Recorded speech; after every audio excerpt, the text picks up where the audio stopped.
On va passer à une vidéo qui a fait le tour des réseaux, celle d'une femme de 72 ans. Vous avez vu avec son rideau métallique du boutique. Regardez, Mushkina, regardez.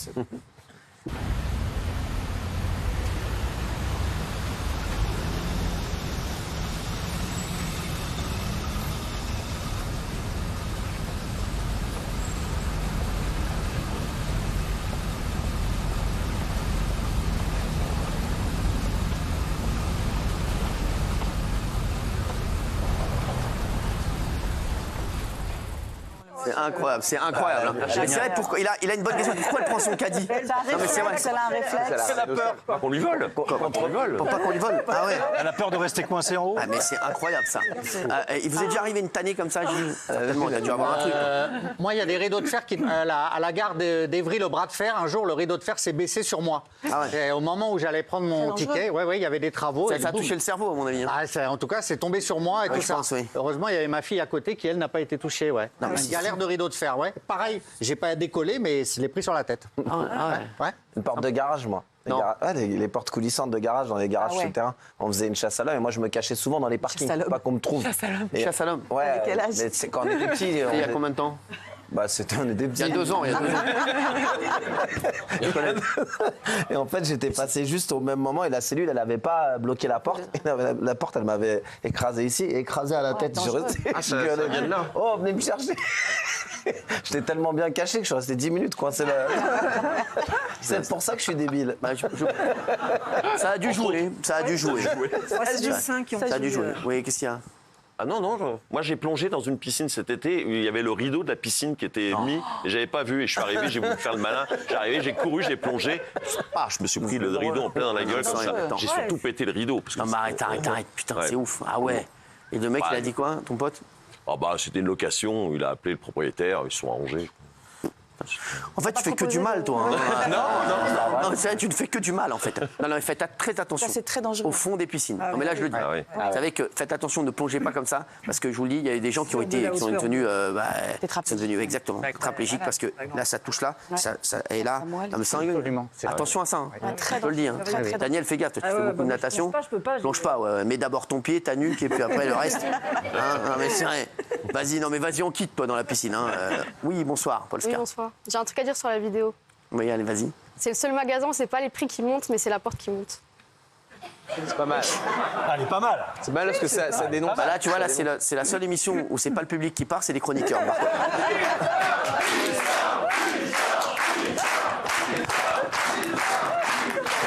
C'est une façon de marcher comme ça. Alors, merci. Quand elle court là comme ça, c'est insupportable. C'est insupportable. Vous avez vu Cristiano Ronaldo? Vous avez vu cette histoire? Ah oui. Cristiano Ronaldo qui toucherait 3 millions de dollars pour chaque post Instagram. Incroyable. 3 millions de dollars pour chaque post Instagram. Non mais c'est incroyable, franchement. Il y a Selena Gomez, 2,5 millions. Lionel Messi, 2,5 millions par poste. Et Cristiano Ronaldo, 3 millions de dollars par poste. C'est un truc de fou. Qui touche, il a 850 millions d'abonnés sur les réseaux. C'est un truc de fou. 3 millions par poste. Alors j'ai regardé pour ses revenus en totalité, il y a 2 sources, j'ai pris la plus élevée, 247 millions d'euros par an.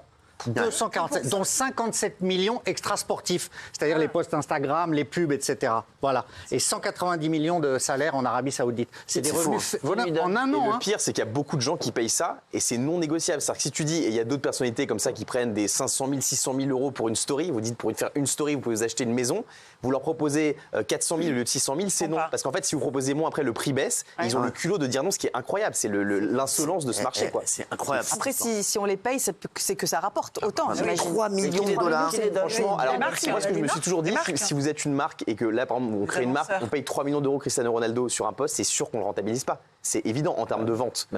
C'est des campagnes. En fait, c'est des marques qui ont les moyens de se payer ça parce qu'ils font de l'image. Donc c'est très bien d'avoir Cristiano Ronaldo. Mais sur un poste, le revenu publicitaire, si tu rentabilises pas, c'est pas vrai. Ouais, Ça dépend. Non, pas sur un poste. Attention, 850 millions. Sur une campagne, oui. Attention. Ouais, non. 150 millions d'abonnés, donc quand même. C'est ça. C'est plus même maintenant en plus avec le prix. Tu dis le mec qui a fait ça, c'est pas mal. Attention, ça. Combien ça coûte une campagne de pub dans le monde entier, dans tous les pays? Elle a raison. Là, c'est voir. C'est ça la versus différence. un poste de Ronaldo, ce qui est très bien. Attention. Dans le monde entier. Voilà, ça. Ronaldo, son Insta. Attention, c'est pas mal. Ça peut. Moi, je voulais faire une pub là pour un truc là que je lance là. C'est quoi? Le Steve Baba? Non, un stick anti-Verdez.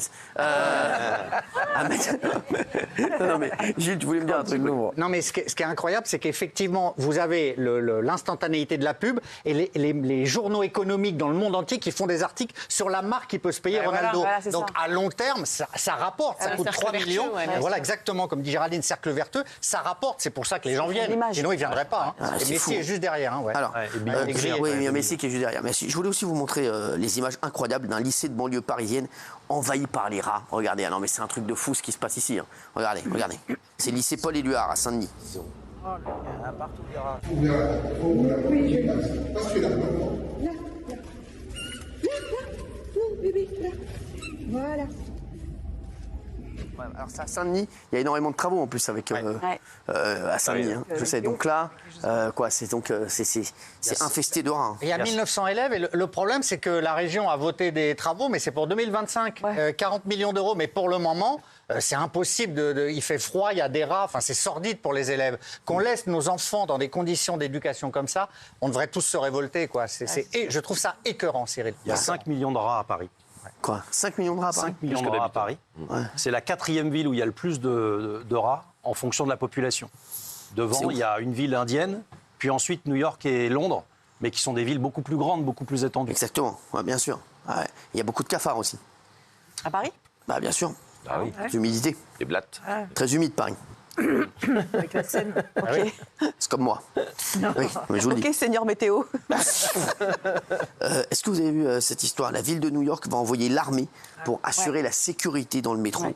Regardez, cette mesure fait suite à une fusillade qui s'est passée à New York dans le Bronx. Voilà. L'État de New York déploie des militaires dans le métro pour lutter contre la criminalité. Cette mesure fait suite à une série d'incidents, dont une fusillade mi-février dans une station du Bronx qui avait fait 1 mort et 5 blessés. Près de 750 soldats vont être mobilisés, c'est ce qu'a annoncé la gouverneure démocrate de New York face à des scènes de violence observées dans le métro new-yorkais ces dernières semaines. Quiconque cherche à faire du mal ou à semer la peur dans nos métros sera arrêté. Il y aura des conséquences, cela doit cesser. Nous ne reculerons devant rien pour assurer votre sécurité. C'est fou ça, hein? Il y a des coups de feu entre bandes qui viennent maintenant régler leur compte dans les 400 stations du métro. Donc ils appellent en renfort la garde nationale. Plus 50% de délinquance dans le métro de New York. Alors qu'ils avaient réussi à éradiquer, ils sont en train de remonter. Donc le maire, qui est un ancien policier, a dit maintenant on agit, quoi. Ouais. Alors, est-ce que vous avez vu, il y a un ranch qui a été acheté près de Marseille. Un homme a eu une drôle de surprise, il s'est retrouvé face à 10 cochons vietnamiens abandonnés dans son jardin. Regardez, on a l'interview des cochons. En fait, j'ai découvert les cochons après avoir acheté la maison la semaine dernière. Quand on est arrivé jeudi pour l'état des lieux, l'ancienne propriétaire m'a dit qu'il restait quelques cochons et qu'ils allaient les récupérer dans la journée pour les parquer ailleurs. Et donc moi je ne m'en suis pas soucié et le soir, en fait, le jeudi soir, donc on a découvert 3 cochons dans la carrière et le lendemain matin au réveil, il y en avait 10. Donc j'étais un peu surpris de tous ces cochons.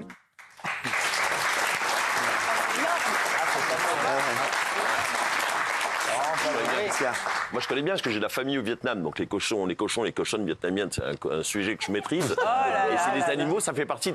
Non, mais c'est. Ah si, c'est les verras et les truies. Voilà. Et c'est des animaux de compagnie en fait. C'est des animaux qui sont très intelligents, qui sont très affectifs. Il y en a dans certaines maisons de retraite parce que les personnes âgées, ça leur fait une compagnie, etc. Ça peut faire des tours de magie, ça bouquine, les cochons. Les cochons qui font des tours de magie. Fait du close-up, close-up. Close-up. Non mais arrête tes conneries, non mais c'est des conneries. Si on apprend des tours, c'est comme un caniche en fait. Georges Clooney, il avait un max. Il lui faisait des tours de magie. Non, il y a des cochons qui ont fait le grand cabaret aussi. C'était son cochon. On le reconnaît parce qu'il a la queue droite. Il n'a pas la queue en tire-bouchon, il a la queue droite. C'est comestible, hein? Le cochon vietnamien. Le cochon vietnamien a la queue droite. Le cochon vietnamien. Oui, bah oui. On mange 100 kilos chacun quand même. Ça 100 kilos aussi, oui, mais en général, on les mange pas parce qu'ils sont tellement. On se prend d'affection pour eux. C'est plus difficile de les tuer. Ça s'entend très bien avec les chiens aussi. On peut avoir un chien et des cochons. Moi, j'ai failli en prendre un. Ah voilà. Je vais l'appeler Dominique. C'est vrai, je vais prendre un petit cochon noir. Dominique le Khalouf. Ouais, Dominique. J'ai hésité, mais ma meuf n'était pas d'accord. Si, parce que tu peux prendre. Ça fait dans une litière et tout. C'est vraiment très intelligent. Parlez-en, puis vous ne faites pas chier. Non, mais.